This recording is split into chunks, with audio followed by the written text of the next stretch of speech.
ब्रह्मानन्दं परमसुखदं केवलं ज्ञानमूर्ते द्वन्द्वातीतं गगनसदृशं तत्त्वमस्यादिलक्ष्यम् एकं नित्यविमलाचलं सर्वदि साक्षिभूतं भावातीतं त्रिगुणरहितं श्रीसद्गुरु नित्यत्वं नमामि। महायोगपीठे तटे भीमरत्यं वरं पुण्डलिकाय धातो मुनीन्द्रे समागततिष्ठन्तमहानन्दकन्दं परब्रह्मलिङ्गं भजे पाण्डुरङ्गाकरो प्रथमनमन दुसरे चरणा संताचया त्यांच्या कृपादाने कथेचा विस्तार बाबाजी सद्गुरु दास तुका नमो ज्ञानेश्वरा नमो ज्ञानेश्वरा निवृत्ति उदार सोपान देवा मुक्ताबाई नमो त्रिभुवन पावनी आद्यात्रय जननी देवांचे नमो सद्गुरु तुकिया ज्ञान दीपा नमो सद्गुरु सच्चिदानंद रूपा नमो सद्गुरु भक्त कल्याण मूर्ते नमो सद्गुरु ಭಾಸ್ಕರ ಪೂರ್ಣ ಕೀರ್ತಿ. ಪ್ರಥಮದಲ್ಲಿ ಜಗತ್ ವ್ಯಾಪಕನಾಗಿರುವಂತಹ ಭಗವಂತನ ದಿವ್ಯ ಚರಣಗಳಿಗೆ ಅನಂತ ನಮನವನ್ನು ಸಲ್ಲಿಸಿ,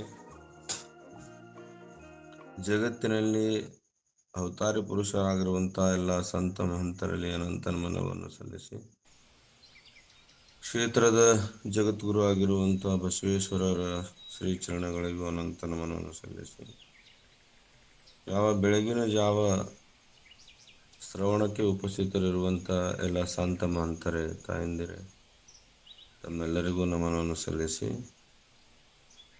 ನಾವು ನಿನ್ನೆ ದಿನ 43ನೇ ಓವಿ 40, 41, 42 ಓವಿ ಚಿಂತನೆ ಮಾಡಿದ್ದೀವಿ.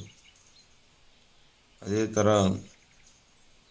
ಏನು ಹೇಳಿದ್ರಪ್ಪ ನಿನ್ನೆ ಅಂದರೆ, ಯಾವ ಭೂಮಿ ಹದ ಆಗಿರ್ತದ ಆ ಭೂಮಿ ಒಳಗೆ ಬಿದ್ದ ಬೀಜ ಹೆಂಗೆ ವಿಸ್ತಾರವಾಗಿ ಬೆಳೀತದ, ಹಂಗ ಈ ಕಥಾ ಬಹಳ ಕೌತುಕವಾಗಿರುವಂಥ ಶೃಂಗಾರ ರಸ ಲಾವಣ್ಯ, ಹೇಗೆ ಮಗು ಹರೆ ತುಂಬದಾಗ ಸುಂದರವಾಗಿ ಕಾಣ್ತಾಳ ಹಂಗ ಈ ಕತೆ ಸುಂದರ ಇದೆ ಅಂತ ಹೇಳಿ ಆ ಕಥೆಯ ವರ್ಣನೆಯನ್ನು ಮಾಡ್ತಾ ಹೊರಟಿದ್ದಾರೆ. ಇವತ್ತು 43ನೇ ಓವಿ ಏನು ಹೇಳ್ತಾರ ಚಿಂತನೆ ಮಾಡೋಣ.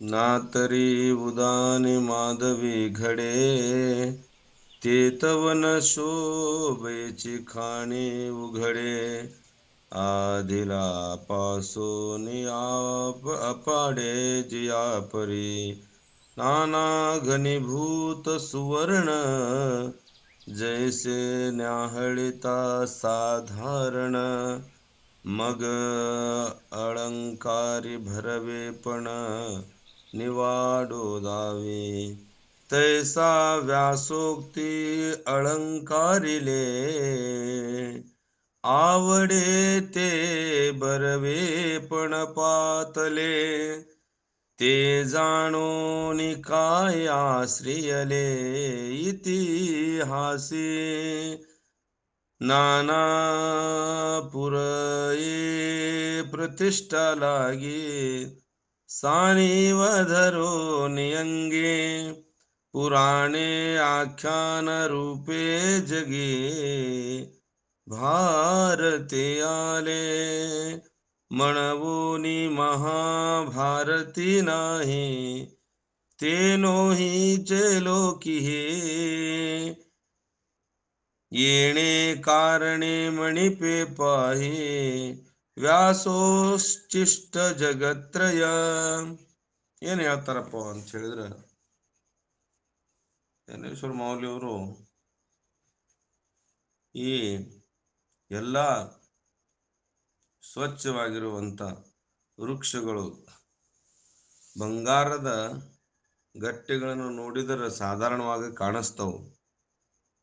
ಆದ್ರೆ ಅದೇ ಬಂಗಾರ ಅಲಂಕಾರ ಮಾಡಿದರೆ ಅವುಗಳ ಶೋಭೆ ವಿಶೇಷವಾಗಿ ಸುಂದರವಾಗಿ ಕಾಣಿಸ್ತದೆ. ಗಟ್ಟಿಗಳು ಸಾಧಾರಣವಾಗಿ ಕಾಣ್ತವು, ಅವುಗಳು ಆಭರಣ ಆದವು ಅಂದ್ರೆ ಹೆಂಗ ಸುಂದರವಾಗಿ ಕಾಣುತ್ತವು. ಹೆಂಗ ಸಣ್ಣ ಸಣ್ಣ ಪುಟ್ಟ ವೃಕ್ಷಗಳು ಪ್ರಫುಲ್ಲಿತವಾದರೆ ವನಶ್ರೀ ಹಂಗ ಶೋಭೆ ಕಾಣುತ್ತದ. ಬಂಗಾರ ಅಲಂಕಾರವಾದರೆ ಆಭರಣಗಳಾದರೆ ಎಷ್ಟು ಸುಂದರವಾಗಿ ಕಾಣುತ್ತವು. ಶ್ರೀ ವ್ಯಾಸರು ಅಲಂಕರಿಸಿದ ಯಾವುದೇ ಕಥೆ ಪವಿತ್ರತೆ ಉತ್ಪನ್ನವಾಯಿತು. ಇತಿಹಾಸಕಾರರು ತಾವಾಗಿ ಕಥೆಗಳನ್ನು ಆಶ್ರಯಿಸಿದರು. ಜಗತ್ತಿನಲ್ಲಿ ಪೂರ್ಣ ಪ್ರತಿಷ್ಠೆಯ ದೊರೆಯುವುದೆಂದು ನಮ್ರತೆಯಿಂದ ಎಲ್ಲಾ ಪುರಾಣಗಳ ವ್ಯಾಖ್ಯಾನ ರೂಪದಿಂದ ಭಾರತದಲ್ಲಿ ಬಂದು ಸೇರಿದವು. ಎಲ್ಲಾ ಪುರಾಣಗಳು. ಆದುದರಿಂದ ಭಾರತದಲ್ಲಿ ಯಾವ ಕಥೆಯೂ ಇಲ್ಲವೋ ಅದು ಮೂರು ಲೋಕದಲ್ಲಿಯೂ ಇರುವುದಿಲ್ಲ. ಈ ಕಾರಣ ದೆಸೆಯಿಂದ ಜಗತ್ತಿನಲ್ಲಿ ಯಾವ ಕಥೆಗಳು ಇರುತ್ತವೆ ಅವು ಎಲ್ಲ ವ್ಯಾಸೋಚ್ಚಿಷ್ಟವೆಂದು ಎನ್ನುತ್ತಾರೆ. ಅಂದರೆ ವ್ಯಾಸೋಚ್ಚಿಷ್ಟ ಅಂದ್ರೆ ಏನು? ಉಚ್ಚಿಷ್ಟ ವ್ಯಾಚೋಷ್ಟಿಷ್ಟ ಅಂದ್ರೆ ವ್ಯಾಸರ ಉಚ್ಚಿಷ್ಟ ಅಂತ ಹೇಳ್ತಾರ. ಯಾರೇ ಎಲ್ಲೇ ಹೇಳಿ ಇಂಥ ಸುಂದರವಾದ ಕಥೆಗಳನ್ನು ವ್ಯಾಸರು ಮಹಾಭಾರತದಲ್ಲಿ ಜಗತ್ತಿನೊಳಗೆ ಯಾರೂ ಬರೆಯದೇ ಇರುವಂತ ಸುಂದರವಾದ ಕಥೆಗಳನ್ನು ಬರೆದ್ರು ಅನ್ನೋದನ್ನು ಹೇಳ್ತಾ ಹೋಗ್ತಾರೆ.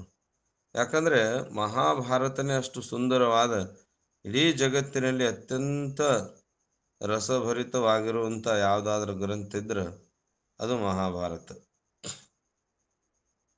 ಏನು ಅದ್ಭುತವಾದಂಥ ಒಂದಕ್ಕಿಂತ ಒಂದು ಸುಂದರವಾದಂಥ ಆ ಸೌಂದರ್ಯ ಲಹರಿ. ತಾವು ನೋಡ್ರಿ ಮಹಾಭಾರತವನ್ನು, ಸುಮ್ಮನೆ ನೋಡುವುದು ಬೇರೆ ಮಹಾಭಾರತ, ಇನ್ನು ಅದರಲ್ಲಿ ತಾತ್ಪರ್ಯ ಅರ್ಥವನ್ನು ಹುಡುಕಿ ನೋಡುವುದು ಬಹಳ ಅದ್ಭುತವಾಗಿರುವಂಥ ಒಂದು ಗ್ರಂಥ. ಅದಕ್ಕಾಗಿ ಅದಕ್ಕೆ 18 ಪರ್ವ ಬಹಳ ದೊಡ್ಡ ಗ್ರಂಥ ಅದು. ಆ ದೊಡ್ಡ ಗ್ರಂಥದ ನಮ್ಮೆಲ್ಲರಿಗೆ ಅರ್ಥ ಆಗ್ಬೇಕಲ್ಲ ಅಂತ ಶೃಂಗಾರ ಜ್ಞಾನೇಶ್ವರ ಮಾೌಲಿಯವರು ಆ ಗ್ರಂಥದಲ್ಲಿ ಅದ್ಭುತವಾಗಿ ಹೇಳ್ತಾರೆ. ಅವಾಗ ಅವ್ರು ಹೇಳ್ತಾರೆ, बगीचा वसंत ऋतूने प्रवेश केले असता त्याने पहिल्यापेक्षा कितीतरी पटीने अधिक वनश्री खाण उघडली. मराठी ಒಳಗೆ तात्पर्य ಹೇಳ್ತಾರೆ. हे श्रोत्रांनी पाहिले असता साधारण वाटले पहिले क्या सोन्याची, ते ती मन हरण करीत नाही. काय मन हरण करीत नाही, पण त्याचीच अलंकाराच्या रूपात आली असता मन मोह आले विशेषण दाखविते. ಎಷ್ಟು ಅದ್ಭುತ ಹೇಳ್ತಾರೆ ನೋಡ್ರಿ.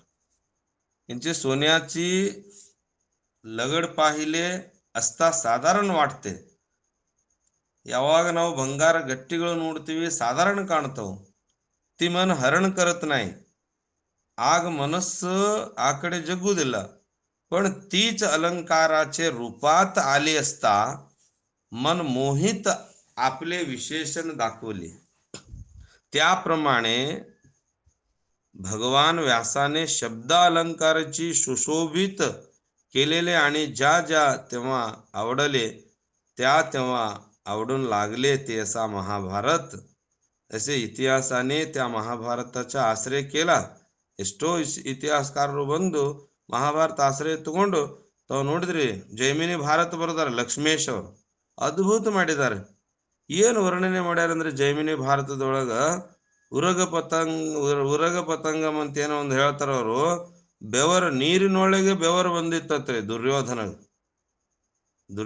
ಸುಯೋಧನಗ ನೀರಿನೊಳಗೆ ಬೆವರು ಬಂದಿತ್ತ. ಭೀಮ ಮತ್ತು ದುರ್ಯೋಧನನ ಗದಾ ಬಿದ್ದು ವರ್ಣನೆ ಮಾಡ್ತಾರೆ ಜೈಮಿನಿ ಭಾರತದೊಳಗೆ. ಏನು ಅದ್ಭುತವಾದಂಥ ವರ್ಣನೆ ಮಹಾಭಾರತದ. ಎಲ್ಲಾ ಕವಿಗಳು ಆಶ್ರಯ ತಗೊಂಡು ತಮ್ಮದೇ ಆದಂಥ ಪುರಾಣಗಳನ್ನು ಬರೆದರು. ಹಿಂಗ ಅದ್ಭುತವಾದಂತ ತಾವು ಜೈಮಿನಿ ಭಾರತದ ಕಥೆಗಳನ್ನು ಓದಿದ್ರೆ ಏನಪ್ಪ, ಏನು ವರ್ಣನೆ, ಏನು ಅದ್ಭುತವಾದಂತ ವರ್ಣನೆ. ಹಾಗೆ ಮಹಾಭಾರತ ಗ್ರಂಥ ಪ್ರವೇಶ ಹಿಂಗದ. ಮಹಾಭಾರತದ ಈ ಪ್ರಸಿದ್ಧ ನೋಡಿ ಮಹಾಭಾರತವನ್ನ ತ್ರೈಲೋಕ್ಯ, 3 ಲೋಕದಲ್ಲಿ ಇಂಥ ಗ್ರಂಥದ ರಚನೆ ಎಲ್ಲಿಯೂ ಇಲ್ಲ ಅಂತ ಹೇಳ್ತಾರೆ ಅವರು. ಯಾರೂ ಮಾಡಲೇ ಇಲ್ಲ. ಹೀಗೆ ಯಾಕೆ ಐಸೆ ಹೀಗಾತು ಅಂದ್ರೆ ಇದರಷ್ಟು ಅದ್ಭುತವಾದಂಥ ಎಲ್ಲಿ ಗ್ರಂಥಗಳನ್ನ ತಯಾರು ಮಾಡಲಿ ಅನ್ನುವಂಥ ವಿಚಾರನೆ ಹೇಳ್ಕೊತ ಹೋಗ್ತಾರೆ. ಅದಕ್ಕಾಗಿ ಮಹಾಭಾರತ ಒಂದು ಅದ್ಭುತವಾದಂಥ ವಿಶಿಷ್ಟ ಗ್ರಂಥ. ಈ ಗ್ರಂಥದ ಮಹತ್ವನ ಮೌಲ್ಯ ಅವರು ಹೇಳ್ತಾರೆ. ಅದಕ್ಕಾಗಿ ಈ ಗ್ರಂಥದಲ್ಲಿ ಏನು ತೋರಿಸ್ತಾರಪ್ಪ ಅಂತ ಹೇಳಿದ್ರೆ, ಮೋಹ, ಮದ, ಮತ್ಸರ ಅವು ಮನುಷ್ಯನನ್ನು ಏನು ಮಾಡ್ತಾವು ಅನ್ನೋದನ್ನು ಹೇಳ್ತಾ ಬರ್ತಾರೆ. ವಿಕಾರಗಳನ್ನು ತೋರಿಸ್ತಾರೆ, ಪುರುಷಾರ್ಥಗಳನ್ನು ತೋರಿಸ್ತಾರೆ. ಮೋಹಿತನಾಗಿರುವಂಥ ರಾಜ ಯಾರು ತಾನೇ ಮದುವೆ ಆಗಿದ್ರ ಒಳ್ಳೆಯ ಕುಲ ಉದ್ಧಾರಕನಾಗುತ್ತಿದ್ದ. ಯಾರು ಅವರಪ್ಪನಿಗಾಗಿ ಪ್ರತಿಜ್ಞೆ ಮಾಡ್ತಾರೆ. ಅಪ್ಪ ಮತ್ತು ಮಗನ ಪ್ರೇಮ, ಮಹಾಭಾರತ ಗ್ರಂಥ. ಯಾರಾದ್ರೂ ಅಪ್ಪ ಮಗನಿನ ಮದುವೆ ಮಾಡಿಸ್ತಾರ, ಮಗನೇ ಅಪ್ಪನ ಮದುವೆ ಮಾಡಿಸ್ತಾರ. ಜಗತ್ನೊಳಗ ಅಪ್ಪ ಮಗನ ಮದುವೆ ಮಾಡಿಸ್ತಾರ, ನೀವೆಲ್ಲ ಕೇಳಿದಿರಿ. ಇಲ್ಲಿ ಒಬ್ಬ ಆತ ತನ್ನ ಅಪ್ಪನಿಗೆ ಮದುವೆ ಮಾಡಿಸ್ತಾನ. ಮದುವೆ ಮಾಡಿಸಿ ತಾನು ಅಜೀವನ ಬ್ರಹ್ಮಚಾರಿಯಾಗಿ ಉಳಿತಾನ. ಅಜೀವನ ಬ್ರಹ್ಮಚಾರಿಯಾಗಿ ಉಳಿತಾನ ನೋಡ್ರಿ. ಆಗ ಕೊನೆಯ ಕಾಲದಲ್ಲಿ ಕೃಷ್ಣ ಭೀಷ್ಮನ ಸಂವಾದ ನಡೀತದ. ನಿನ್ನಿಂದ ಮಹಾಭಾರತ ಆಯಿತು ಅಂತ ಹೇಳ್ತಾರೆ ಇವರು. ನಿನ್ನಿಂದಲೇ ಮಹಾಭಾರತ ಆತು, ನೀನ್ ಇರದೇ ಇದ್ರ ಈ ಮಹಾಭಾರತ ಯುದ್ಧ ಆಗ್ತಿರ್ಲಿಲ್ಲ ಅನ್ನುವಂತ ಮಾತನ್ನ ಕೃಷ್ಣ ಕೊನೆಯ ದಿನಗಳಲ್ಲಿ ಹೇಳ್ತಾ ಹೋಗ್ತಾನೆ. ಆಗ ಅವರು ಭೀಷ್ಮರು ಹೇಳ್ತಾರೆ, ಹಾಗಾದ್ರೆ ನಮ್ಮ ಅಪ್ಪನಿಗಾಗಿ ಮಾಡಿರುವಂತ ತಪಸ್ಯ ಅಲ್ಲೇನು ಅಂತ ಹೇಳ್ತಾನ ಆತ. ತ್ಯಾಗ 220 ವರ್ಷ ಬದುಕಿರುವಂತ ನನ್ನ ತಂದೆಗಾಗಿ ಮಾಡಿರುವಂತ ತಪಸ್ಯ ಆ ತ್ಯಾಗ ಅಲ್ಲವೇ ಅಂತ ಕೇಳ್ತಾನ ಕೃಷ್ಣನಿಗೆ. ಆ ಕೃಷ್ಣ ಹೇಳ್ತಾನ, ತ್ಯಾಗನೇ, ಆದರೆ ಅಂತ ಹೇಳ್ತಾನ. ಆದ್ರೆ ಅಂದ್ರೆ ಏನು? ನೀನು ವಿವೇಕದಿಂದ ತ್ಯಾಗ ಮಾಡಿದೆಯೋ ಏನ ಆವೇಶದಿಂದ ತ್ಯಾಗ ಮಾಡಿದೆಯೋ? ಆ ನೀನು ಮಾಡಿರುವಂತ ಭೀಷ್ಮ ಪ್ರತಿಜ್ಞೆ, ನಾನು ಆಜನ್ಮ ಬ್ರಹ್ಮಚಾರಿ ಆಗುವೆ ಅಂತೇನ ಆ ದಿವಸ ನೀನು ಪ್ರತಿಜ್ಞೆ ಮಾಡದಲ್ಲ, ಅದೇ ಮಹಾಪಾಪ ಅಂತಾರವರು. ಹೇಗೆ ಮಹಾಪಾಪ? ಸೃಷ್ಟಿ ವಿರುದ್ಧವಾಗಿ ನಡೆದಿದ್ ನೀನು. ಆ ನಿಮ್ಮ ತಂದೆಗಾಗಿ ಮದುವೆ ಮಾಡಿಸುವುದಕ್ಕಾಗಿ ನೀನು ಮಾಡಿರುವಂತ ಪ್ರತಿಜ್ಞೆ ಎಂತ ಘನಘೋರ ಸಮಯವನ್ನು ಸೃಷ್ಟಿ ಮಾಡಿತ್ತು ನೋಡು. ಅಂದು ನೀನು ಪ್ರತಿಜ್ಞೆ ಮಾಡದೇ ಇದ್ದರೆ ಸಹಜವಾಗಿ ಮದುವೆ ಆಗುತ್ತಿದ್ದೆ. ನಿನಗೆ ಹುಟ್ಟುವಂತ ಮಕ್ಕಳೆಲ್ಲ ಶೂರವೀರರು ಹುಟ್ಟುತ್ತಿದ್ದರು ಮತ್ತು ಗುಣಿ ವಿದ್ಯಾವಂತರು. ನಿನಗೆ ಜನಿಸುವಂತ ಮಕ್ಕಳು ವಿದ್ಯಾವಂತರಾಗಿರ್ತಿದ್ರು, ಗುಣಿ ವೀರರಾಗಿರ್ತಿದ್ರು. ಅಂತ ವೀರರು ಏನ್ ಮಾಡ್ತಿದ್ರು? ಭೂಮಿ ಮೇಲೆ ಧರ್ಮ ಅರ್ಥ ಕಾಮ ಮೋಕ್ಷ ಈ ಪುರುಷಾರ್ಥದಿಂದಲೇ ನಡೆಯುವರು. ಅದನ್ನು ಬಿಟ್ಟು ನೀನು ನಿಮ್ಮ ತಂದೆಯ ಮೋಹಕ್ಕಾಗಿ ಪ್ರತಿಜ್ಞೆ ಮಾಡಿದರಿಂದ ಮುಂದೆ ಈ ಕುಲದಲ್ಲಿ ಅಯೋಗ್ಯರ ಜನನವಾಯಿತು. ಆ ಅಯೋಗ್ಯರ ಜನನದಿಂದ ಇವತ್ತು ಕೋಟ್ಯಾನುಕೋಟಿ ಜನಗಳ ವಧೆ ಆಗುವುದು ಮತ್ತು ವಿಧವೆಯರಾಗಿರಲಿಕ್ಕೆ ಕಾರಣ ಅದು ನಿನ್ನ ಪ್ರತಿಜ್ಞೆಯ ಕಾರಣ ಅಂತ ಹೇಳ್ತಾರೆ. ಅವಾಗ ದುರ್ಯೋಧನನಿಗೆ, ಅವಾಗ ಭೀಷ್ಮಾಚಾರ್ಯಗೆ ಆಶ್ಚರ್ಯ ಅನ್ನಿಸ್ತದ. ಹೌದಲ್ಲ ಅಂತಾರ. ಆಗ ನೋಡ್ರಿ, ಈ ಗ್ರಂಥದ ಕೌತುಕ ಬಹಳ ವಿಚಿತ್ರ ಇರ್ತದೆ. ಹೌದಲ್ಲ, ನಾನು ಅವತ್ತ ನಮ್ಮ ತಂದೆಯವರಿಗಾಗಿ ಪ್ರತಿಜ್ಞೆ ಮಾಡದೆ ಆವೇಶದೊಳಗೆ ಬಂದು ನಾನೇನಾದ್ರೂ ಮದುವೆ ಆಗಿದ್ರ ಕುಲದಲ್ಲಿ ಯೋಗ್ಯ ಮಕ್ಕಳ ಜನನ ಆಗ್ತಿದ್ರು, ಕುಲ ಉದ್ಧಾರ ಆಗ್ತಿತ್ತು. ಅಷ್ಟೇ ಅಲ್ಲ, ಧರ್ಮದ ಸ್ಥಾಪನೆ ಆಗ್ತಿತ್ತಲ್ಲ. ನಾನು ಮಾಡಿರೋದು ಅವತ್ತು ತಪ್ಪದ ಅಂತ ಗೊತ್ತಾಗ್ತದೆ. ನಮಗೂ ಅಷ್ಟೇ, ನಮಗೂ ನಿಮಗೆಲ್ಲರಿಗೂ ಆವರಣ ದೋಷ ಆಗಿರ್ತದ. ನಾವು ಮಾಡಿದ್ದೆ ಸರಿ ಅಂತ ಬಹಳ ದಿವಸ ಬದುಕಿರ್ತೀವಿ. ಯಾವಾಗ ನಮಗ ಆ ಸತ್ಯ ಗೊತ್ತು ಮಾಡ್ಲಿಕ್ಕೊಬ್ರು ಯಾರಾದ್ರೂ ಮಹಾತ್ಮರು ಬಂದು ಬೆಟ್ಟಕ್ಕರಲ್ಲ, ಅವಾಗ ಹೌದಲ್ಲ ನಾನೆಂತ ಹುಚ್ಚು 8 ದಿವಸ ಸುಮ್ಮನೆ ಇದ್ನಲ್ಲ ಅಂತ ಅವಾಗ ಗೊತ್ತಾಗ್ತದ. ಅಲ್ಲಿ ತನ ನಮಗೂ ಗೊತ್ತಾಗುದಿಲ್ಲ. ನಾವು ಮಾಡಿದ್ದೇ ಸರಿ ಅಂತ ನಾವು ತಿಳ್ಕೊಂಡ್ಬಿಟ್ಟಿರ್ತೀವಿ. ಹಾಗೆ ಯಾರಾದ್ರೂ ಒಬ್ರು ಹೀಗೆ ಅರ್ಥವನ್ನು ಹೇಳೋರು ಇದ್ರ, ಹೌದಪ್ಪ ನಮ್ಮ ಜೀವನನು ವ್ಯರ್ಥ ಹೋಯ್ತಲ್ಲ, ಇಟ್ಟು ದಿವಸ ನಾನೇ ಮಾಡಿದ್ದು ಸತ್ಯ ಅಂತ ತಿಳ್ಕೊಂಡಿದ್ದೆ ಅಂತ ಹೇಳ್ತಾರೆ. ಮುಂದೆ ಎರಡನೇ ತಪ್ಪನ್ನು ಹೇಳ್ತಾರೆ ಕೃಷ್ಣ. ಸರಿ, ಇದನ್ನೇನು ಮಾಡಿದೆ? ಎರಡನೇದು ಮೋಹ. ಏನು ಮೋಹ? ಪ್ರತಿಜ್ಞೆ ಮಾಡಿದೆ ಮತ್ತೊಂದು, ಏನಂತ? ಯಾವ ಈ ಒಂದು ಸಿಂಹಾಸನ ಇದೆ, ಹಸ್ತಿನಾವತಿ ಸಿಂಹಾಸನ, ಇದರ ರಕ್ಷಣೆಗೆ ನಾನು ಪಣ ತೊಟ್ಟುವೆ, ಈ ಸಿಂಹಾಸನವನ್ನು ಕಾಯುವೆ ಅಂತ ಹೇಳಿ ತಾವು ಪ್ರತಿಜ್ಞೆ ಮಾಡಿದ್ರಿ. ಹಾಗಾದ್ರೆ ಸಿಂಹಾಸನ ಕಾಯುವುದರಿಂದ ಸಿಂಹಾಸನಕ್ಕಾಗಿ ನೀ ಯೋಗ್ಯನಿದ್ದರು, ಸಮರ್ಪಿತನಾಗಿ ಅವರ ಸಿಂಹಾಸನದ ಮೇಲೆ ಯಾರೇ ಕೂತರು ಅವರು ಹೇಳುವ ಹಾಗೆ ಕೇಳದಿಯಲ್ಲ, ಇದು ಯೋಗ್ಯವೇ ಅಂತ ಕೇಳ್ತಾರೆ. ನೋಡ್ರಿ, ಸಿಂಹಾಸನ ಕಾಯುವುದರಿಂದ ಜಗತ್ತೇನೂ ಆಗುವುದಿಲ್ಲ. ಸಿಂಹಾಸನವನ್ನು ಕಾಯುವೆ ಅಂತ ಪಣ ತೊಟ್ಟಿದ್ರು.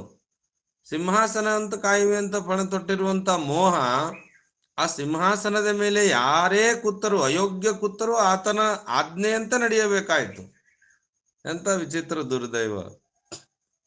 ಮೊದಲನೇ ತಪ್ಪು, ಭೀಷ್ಮಾಚಾರ್ಯವರು ತನ್ನ ತಂದೆಗಾಗಿ ಆವೇಶದೊಳಗೆ ಬಂದು ಪಣ ತೊಟ್ಟು ಮುಂದೆ ಆ ಕುಲದಲ್ಲಿ ಅಯೋಗ್ಯರ ಜನನಾಗಿ ಕುಲನಾಶಕ್ಕೆ ಕಾರಣನಾದಿ.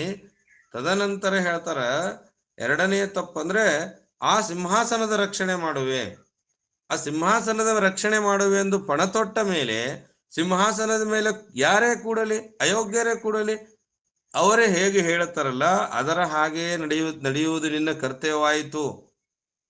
ನಿನಗೆ ಗೊತ್ತಿತ್ತು ಧರ್ಮ ಅಧರ್ಮ, ಮಹಾಜ್ಞಾನಿ ಪಂಡಿತನಾಗಿದ್ದೆ, ಆದರೂ ಸಹ ಅಕ್ರೂಢ ಧೃತರಾಷ್ಟ್ರನಿಗೆ ಆ ಸಿಂಹಾಸನದ ಮೋಹಕ್ಕಾಗಿ ಕೂಡಿಸಿದ್ದಿ. ನೋಡ್ರಿ, ಬಹಳ ಅದ್ಭುತವಾದಂತ ವಿಚಾರ ಹೇಳ್ತಾರೆ. ಆಗ ನಿಮ್ಮ ತಮ್ಮನಾಗಿರುವಂತ ಯಾರು ವಿದುರ ಧರ್ಮವನ್ನು ಹೇಳ್ತಾನೆ. ಹೀಗೆ ಧರ್ಮಶಾಸ್ತ್ರ ಪ್ರಕಾರ ಶರೀರದಿಂದ ಅಂಗವಿಕಲನಾಗಿರಲಿ, ಯಾವುದಾದ್ರೂ ಅಂಗಗಳು ಹೂನ ಆಗಿರುವಂತ ಅಂತ ಮನುಷ್ಯನಿಗೆ ಈ ಭೂಮಂಡಲದ ರಾಜ ಮಾಡಲು ಅಧಿಕಾರ ಇಲ್ಲ ಅನ್ನುವಂತ ಮಾತನ್ನ ಆ ತಮ್ಮನಾಗಿರುವಂತ ಯಾರು ವಿದುರ ಹೇಳಿದರೂ ಸಹ ಈತ ಕಿವಿಗೆ ಹಾಕಿಕೊಳ್ಳದೆ ಧೃತರಾಷ್ಟ್ರನಿಗೆ ರಾಜ ಮಾಡ್ತಾರೆ. ಯಾಕೆ ಮಾಡಿದ್ರು ಧೃತರಾಷ್ಟ್ರನಿಗೆ ರಾಜ? ಮೋಹ, ಸಿಂಹಾಸನ ಖಾಲಿ ಇರಬಾರ್ದಂತ ಮೋಹ. ಮುಂದೇನಾಯ್ತು? ಧೃತರಾಷ್ಟ್ರನಿಗೆ ರಾಜ ಮಾಡಿದ ಮೇಲೆ ಧೃತರಾಷ್ಟ್ರನಲ್ಲಿ ಕಾಮ ಕ್ರೋಧಾದಿ ಅರಿಷಡ್ ವರ್ಗಗಳು ಅವು ಒಳಗಡೆ ಸಂಪತ್ ಭರಿತ ಆಗಿತ್ತು. ಆತ ತನ್ನದೇ ಕೆಲಸ ಮಾಡ್ದ. ಅದಕ್ಕಾಗಿ ನೀನು ಮಾಡಿರುವಂತ 1, 2 ಅನಂತ ಮೋಹಕ್ಕಾಗಿ ಅನಂತ ತಪ್ಪುಗಳನ್ನು ತಾವು ಸೃಷ್ಟಿ ಮಾಡಿರುವಿರಿ. ಅಷ್ಟೇ ಅಲ್ಲ, ನಿನ್ನಲ್ಲಿ ಇಂಥ ಸಾಮರ್ಥ್ಯ ಇತ್ತು, ಒಂದೇ ಒಂದು ಬಾಣನ್ನು ಹೊಡೆದರೂ ಸಹ ಆ ಸಭೆ ನಷ್ಟವಾಗುವಂತ ಸಾಮರ್ಥ್ಯ ಇತ್ತು, ಆದ್ರೂ ನೀನು ತಡೆಯದೇ ಹೋದಿ. ಆ ಅಬಲೆಯ ವಸ್ತ್ರಹರಣದ ಸಮಯದಲ್ಲಿ 3 ಲೋಕ ಅಲ್ಲ 14 ಲೋಕದಲ್ಲೇ ನಿನ್ನಂತ ಸೂರರು ಯಾರು ಇರಲಿಲ್ಲ.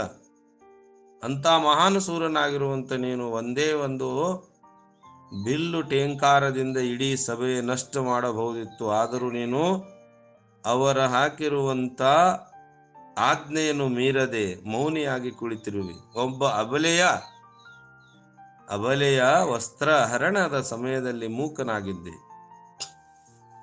ಇವೆಲ್ಲವೂ ನಿನ್ನ ಪಾಪಗಳು ಅಂತ ಹೇಳ್ತಾರೆ. ಆಗ ಭೀಷ್ಮಾಚಾರ್ಯರಿಗೆ ಬಹಳ ವಿಚಿತ್ರ ಅನಿಸ್ತದೆ. ಹಂಗ ಈ ಮಹಾಭಾರತ ಕತೆ ಇಂಥ ಅದ್ಭುತ ಕತೆ ಇದೆಯಲ್ಲ, ಎಲ್ಲಾ ಕವಿಗಳು ಆಶ್ರಯ ಪಡೆದರು. ತಮ್ಮದೇ ಆದಂತ ಜೈಮಿನಿ ಭಾರತ ಆಗಿರಬಹುದು, ಬಹಳಷ್ಟು ಕಥೆಗಳು ಮಹಾಭಾರತದಿಂದ ರಚನೆ ಆದವು. ಅದಕ್ಕಾಗಿ ಹೇಗೆ ನೋಡಲು ಬಂಗಾರ ಮೊದಲು ಹೇಗೆ ಗಟ್ಟಿ ಬಂಗಾರ ಇರುತ್ತೆ, ಆ ಗಟ್ಟಿ ಬಂಗಾರ ಮನಸೆಳೆಯುವುದಿಲ್ಲ. ಆಗ ಆ ಬಂಗಾರ ಒಡವೆ ಆಗತ್ತೆ. ಆಗ ನೋಡಿ ಏನು ಅದ್ಭುತವಾದಂತ ಆ ಮನಸೆಳೆದು. ಅದಕ್ಕಾಗಿ ಓವಿ ಹೇಳ್ಕೊತ ಹೋಗ್ತಾರ, किंवा बगीचाचा वसंत ऋतूने प्रवेश केला असता तेथे पहिल्यापेक्षा कितीतरी पटीने अधिक वनश्रीचा खान उघडले. जातो किंवा मन सौंदर्य वाढले ते, किंवा सोन्याची लगड पाहिले असता साधारण वाटते, तीच मन हरण करत नाही सोना. त्यानंतर ते सोना, पण तीच सोना अलंकाराची रूपात आली तर असता मन मोहित आपले विशेषण दाखविते. त्याप्रमाणे भारत व्यासाने शब्द अलंकार सुशोभित केलेले आणि ज्या ज्या आवडले त्या त्या त्याने वाढून लागले असे जे महाभारत आहे, असे पासून इतिहासाने महाभारतांच्या काय केला, आश्रय केला आहे. सगळे इतिहासकार, रचनाकार सगळे केव्हा ते पूर्ण प्रतिष्ठा वाढले की नम्रता धारण करून जे महाभारत ग्रंथ प्रवेश केला आहे, ते महाभारत प्रसिद्ध ते त्रैलोक्यात कुठलाही नाही असा ಗ್ರಂಥ, ಎಲ್ಲಿಯೂ ಸಹ ಇರದಂತ ಮಹಾನ್ ಗ್ರಂಥ. ಇಂಥ ಗ್ರಂಥದ ವರ್ಣನೆ ಏನು ಅದ್ಭುತವಾದಂಥ ಓವಿಗಳು ಹೇಳ್ತಾ ಹೊರಡ್ತಾರೆ. ಹಾಗಾಗಿ ಮಹಾಭಾರತ ಕೌತುಕ ಜಗತ್ತಿನೊಳಗೆ ಬಹಳಷ್ಟು ಜನ ತಮ್ಮದೇ ಆದ ರೀತಿಯಲ್ಲಿ ವರ್ಣನೆ ಮಾಡಿದರು. ಅದ್ಭುತವಾದಂಥ ಶಕುಂತಲೆ ನಾಟಕವನ್ನು ಬರೆದರು ಕಾಳಿದಾಸರು. ಏನು ಅದ್ಭುತ ರಚನೆಗಳನ್ನು ಮಾಡಿದ್ದಾರೆ. ತಾವೆಲ್ಲ ನಮಗ ಬರಲ್ಲ ಅಂತ ಹೇಳಿ ಕನ್ನಡ ಮತ್ತು ಮರಾಠಿಯಲ್ಲಿ ಓವಿಗಳನ್ನು ಮಾಡಿದ್ದಾರೆ. ತಾವು ಆ ಸಂಸ್ಕೃತದ ಹರಿಹರ, ರಾಘವಾಂಕ, ಕುಮಾರವ್ಯಾಸ, ಲಕ್ಷ್ಮೇಶ, ಇವರು ರನ್ನ, ಪೊನ್ನ, ಪಂಪ ಇವ್ರೇನ್ ಬರದಾರಲ್ಲ, ಹಳೆಗನ್ನಡ ನೋಡಿದ್ರೆ ಅಂದ್ರ ಹುಚ್ಚ ಹಿಡಿದು ಹೋಗ್ತದ, ಅಷ್ಟ ಅದ್ಭುತವಾದಂತ. ತಾವು ಬೇಲೂರು ಹಳೇಬೀಡು ಅಂತ ಹೇಳಿ ಮಂದಿರದವ್ರು, ಮತ್ತ ಸೋಮನಾಥಪುರಂದೊಳಗ ಇಲ್ಲಿ ಬೇಲೂರು ಹಳೇಬೀಡು ಚೆನ್ನಕೇಶವ ಮಂದಿರ ಅದ. ಚೆನ್ನಕೇಶವ ಮಂದಿರ ಎಷ್ಟು ಅದ್ಭುತ ಕೆತ್ತಿದಾರಲ್ಲ, ತಾವು ಹೋಗಿ ನೋಡ್ಬೇಕು ಒಂದ್ಸಲ. ಇಲ್ಲೇ ಕರ್ನಾಟಕದಲ್ಲಿ ಬೇಲೂರು ಹಳೇಬೀಡು, ಅಲ್ಲಿ ಹಳೇಬೀಡು ಬೇಲೂರಿನೊಳಗೆ ಚೆನ್ನಕೇಶವ ಮಂದಿರ ಅಂತ ಕೆತ್ತಿದಾರ. ಏನೈತ್ರಿ ಆ ಚೆನ್ನಕೇಶವ ಮಂದಿರದ ಮೂರ್ತಿ ಶಿಲ್ಪಕಲೆಗಳು ಎಷ್ಟು ಅದ್ಭುತದವು. ಒಂದರಕ್ಕಿಂತ ಒಬ್ಬ ಹುಡುಗಿಯರ ಅದ್ಭುತವಾದಂತ ಶೃಂಗಾರ ಮಾಡ್ಯಾರ ಕಲ್ಲಿನೊಳಗ. ಆದ್ರೆ ಏನಾರ ಕೆತ್ತಾರ ಅಂತ ಹೋಗಿ ನೋಡಿದ್ರ ಮಹಾಭಾರತ ಕೆತ್ತಾರ. ಕೆಳಗಡೆ ಎಲ್ಲ ಶ್ರೀಮದ್ ಭಾಗವತವನ್ನು ಕೆತ್ತಿದ್ದಾರೆ. ಮಹಾಭಾರತದ ಗ್ರಂಥಗಳಿಂದ ಕೆತ್ತಿ ಮಹಾಭಾರತದ ಕಥೆಗಳನ್ನ ತೋರಿಸಿಕೊಡುವಂತ ಮಂದಿರಗಳನ್ನೇ ಕಟ್ಟಾರ ಕೇವಲ ಕಲ್ಲಿನೊಳಗ. ಎಷ್ಟು ಅದ್ಭುತದ್ರಿ. ಕಲ್ಲಿನ ಹಾರ ಮಾಡ್ಯಾರ, ಕಲ್ಲಿನ ಕುಂಡಲ ಮಾಡ್ಯಾರ, ಕಲ್ಲಿನ ನಕ್ಲೆಸ್ ಮಾಡ್ಯಾರ. ಒಂದಕ್ಕಿಂತ ಒಂದು ಅದ್ಭುತವಾದಂತ ರಚನೆ. ಇಡೀ ಜಗತ್ತಿನಲ್ಲಿ ಶಿಲ್ಪಕಲೆ ತೊಟ್ಟಿಲು ಅಂತ ಹೇಳ್ತಾರೆ. ಯಾವುದಕ್ರಿ? ಕರ್ನಾಟಕ ಶಿಲ್ಪಕಲೆ ತೊಟ್ಟಿಲು. ನೀವು ಬಾದಾಮಿ ಗುಹೆಗಳನ್ನು ನೋಡ್ಬೇಕು. ಒಂದೇ ಕಲ್ಲಿನಲ್ಲಿ ಅಜಂತಾ ಗುಹೆಗಳನ್ನು ಕೆತ್ತಿದ್ರಲ್ಲ ಮಹಾರಾಷ್ಟ್ರದಲ್ಲಿ, ಹಂಗಿಲ್ಲಿ ಬಾದಾಮಿಯ ಗುಹೆಗಳಲ್ಲಿ ರಾಮಾಯಣ ಮಹಾಭಾರತವನ್ನು ಕೆತ್ತಿದ್ದಾರೆ. ಏನ್ ಅದ್ಭುತವಾದಂತ ಕಲೆಗಳು. ಅದಕ್ಕಾಗಿ ವ್ಯಾಸರು ಬರೆದಿರುವಂತ ಮಹಾಭಾರತವನ್ನ ವೀಕ್ಷಿಸಲು ಯಾವುದೇ ಲೋಕದಲ್ಲಿ ಇಲ್ಲದೆ ಇರುವಂತ ಈ ಮಹಾಭಾರತದ ಕಥೆಗಳ ಆಧಾರಿತ ಎಲ್ಲಾ ಮಂದಿರಗಳಲ್ಲಿ ಆತನ ಆ ಮಹಾನ್ ವಿಶಿಷ್ಟ ಕಥೆಗಳನ್ನು ಹೇಳಿಕೊಡುವಂತ ಆ ಕಲೆಗಳನ್ನು ವೀಕ್ಷಿಸಲು ಇಡೀ ಜಗತ್ತಿನ ಜನರು ಭಾರತದಲ್ಲಿ ಯಾತ್ರೆ ಮಾಡ್ತಾ ಇರೋದು ಬಹಳ ವಿಶಿಷ್ಟವಾದಂಥದ್ದು. ತಾವೆಲ್ಲರೂ ಹಂಪಿಯ ಸೋಮನಾಥ ಮಂದಿರವನ್ನು ನೋಡಿದ್ರೆ, ಹಂಪಿ ಒಳಗಡೆ ವಿರೂಪಾಕ್ಷ ಮಂದಿರ ನೋಡಿದ್ರೆ ಎಷ್ಟು ಅದ್ಭುತ ಆಗ್ತದೆ. ಆ ಮಂದಿರ ಕೆಳಗಡೆ ಚಾದರ ಹಾಕಿ ತೆಗೆದ್ರು ಸಹ ಬರ್ತದ, ಆದ್ರ ಮಂದಿರ ಅಂತರಲ್ಲೇ ನಿಂತದ. ಅದು ಹೆಂಗ ನಿಲ್ಲಿಸ್ಯಾರೋ, ಎಂತ ಅದ್ಭುತವಾದಂತ ತಂತ್ರಜ್ಞಾನ ಇತ್ತು ಭಾರತದೊಳಗ. ಆಗಿನ ಅದ್ಭುತವಾದಂತ ರಚನಾಕಾರರು. ಅದಕ್ಕಾಗಿ ತೀರ್ಥಯಾತ್ರೆ ಎದಕ್ ಮಾಡ್ಬೇಕಂದ್ರೆ ಇಂಥ ವಿಸ್ಮಯಗಳನ್ನು ನೋಡಲು ತೀರ್ಥಯಾತ್ರೆ ಮಾಡ್ಬೇಕು.